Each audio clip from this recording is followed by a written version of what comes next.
Hello, I'm John Coleman from ApocatastasisInstitute, an institute for the humanities, an alternative college and high school here on New Milford, Connecticut, USA. The purpose of this recording is to prime the pump for a discussion that will happen off camera on Marcus Aurelius's meditations. On our monthly seminars, one of the developments that I found with the various students is to add an adjunct session periodically or even every month on an appropriate text beyond what we're using in class. And so this is part of that development there.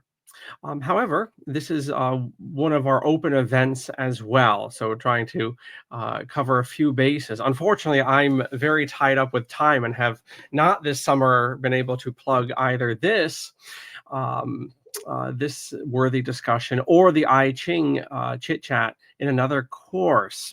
However, we do have open discussions, and old John Coleman can't just be tapping everyone on the shoulder. So go to our open events page. It's linked down below, and you can see everything that we have, including this autumn, amongst other things, a series on another Aurelius, although people don't know that's his name, and that's St. Augustine.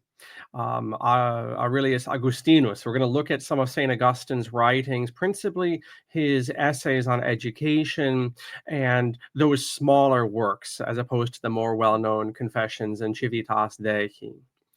An individual in his own way and in his own tradition that was influenced by this movement of a preceding century of Stoicism. So anyway, check out our open events. We have all sorts of things going on with that.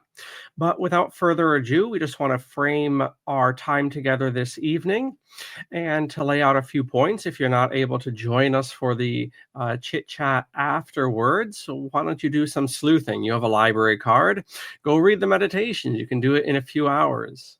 I found out preparing for this, there are no shortage of videos with soothing music and soothing voices, reciting the meditations, whose deliberate purpose is to relax you and send you off into sleep, which is not to say that the meditations are boring at all, but they are inviting one to contemplation. I will absolutely say that. This is a work of philosophy. Not all philosophy, believe it or not, leads one to contemplation. Marcus Aurelius does. An emperor in the 2nd century. We're going to read a little bit about him from Caesar and Christ, a book by Will and Ariel Durant. But man who comes, as many commentators worthily note, probably the closest to Plato's philosopher king. Stoicism is, one of the grandchildren of Platonism, and after Plato went his way, that school of thought, kind of diverged, and one of those divergences is what we call Stoicism. This idea, fundamentally, that you have no control on the outside world, but what you have complete control of is your interior life, and that leads to all sorts of conclusions. When Marcus Aurelius is emperor, Marcus Aurelius, of course, the adopted son of Antonius Pius, Marcus Aurelius is in this very interesting time in Roman history when they're coming off the hangover of a certain shall we say Epicureanism, or if you want, hedonism of the 1st century. As Will Durant writes in The Story of Civilization, periods of hedonism or secularism, or these are very loaded terms, so I hate to use them in the classical context, but periods of less philosophy and less spiritual attention, they're never to last.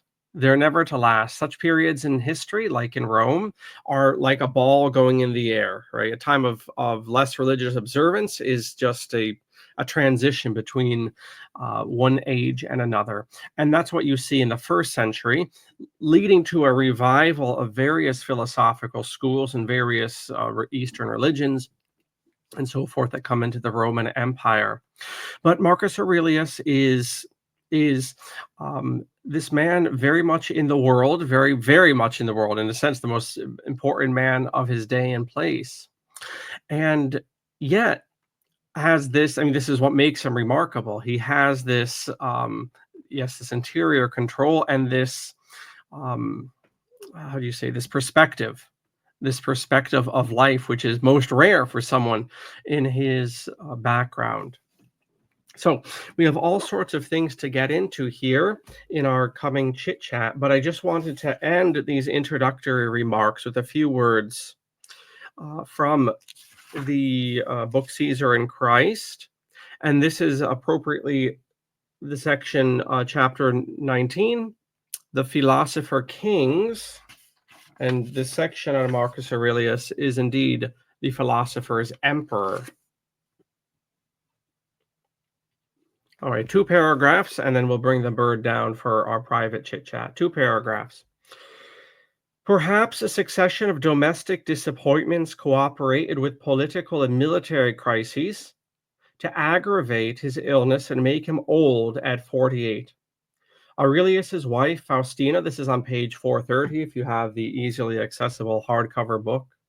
His wife, Faustina, whose pretty face has come down to us in many sculptured portraits, may not have relished sharing bed and board with incarnate philosophy.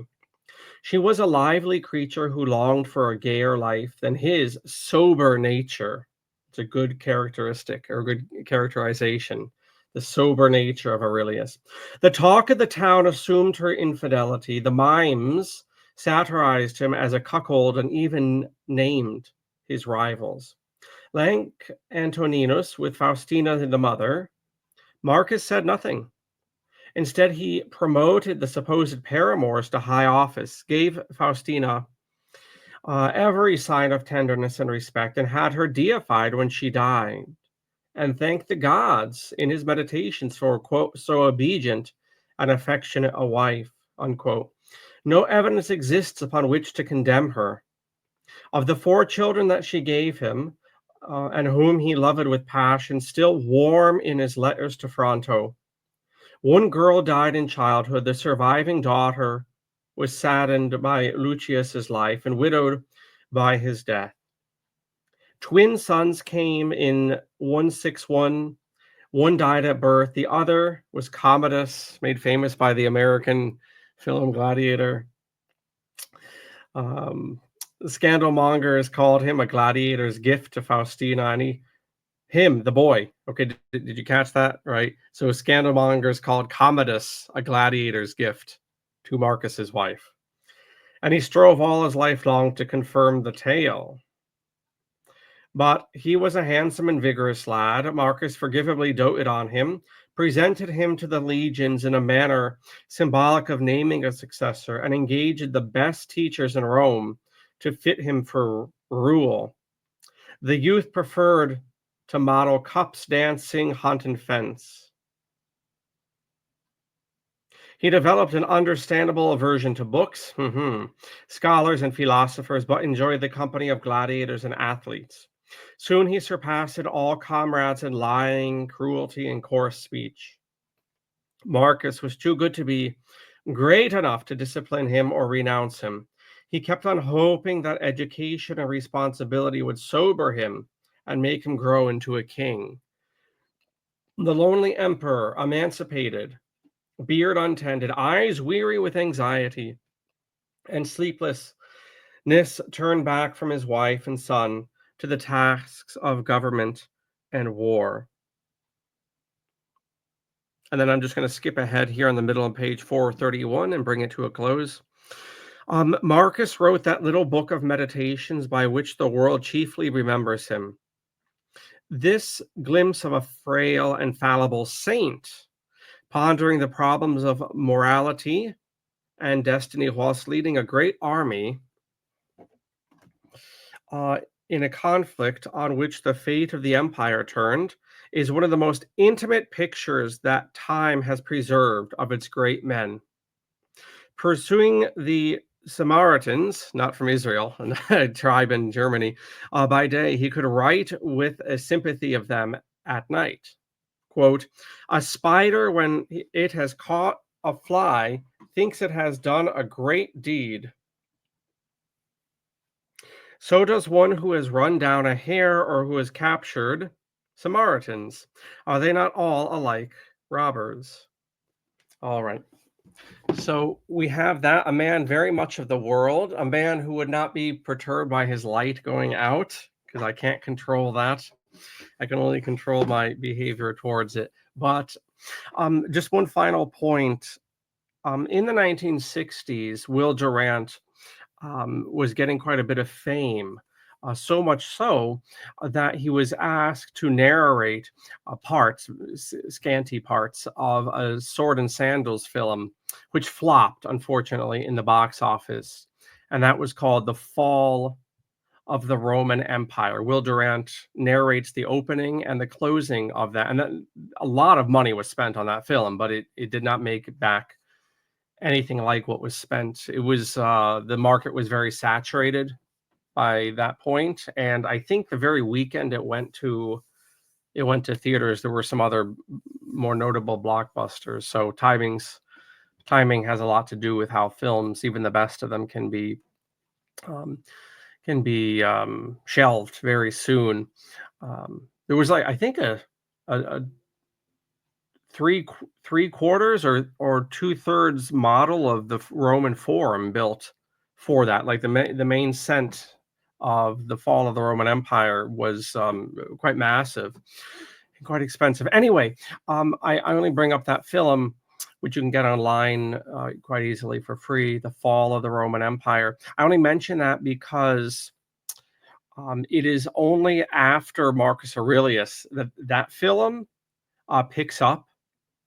And Will Durant, who was not just a narrator, but an advisor on the film, he kind of pegs the beginning of the end of at least the Western Empire to the time after Aurelius. Aurelius is the zenith of the imperial period, and then you enter this decline, which leads to the Dominate and ultimately the Byzantine period and all that. So anyway, that concludes these opening remarks. I again invite everyone to our open events.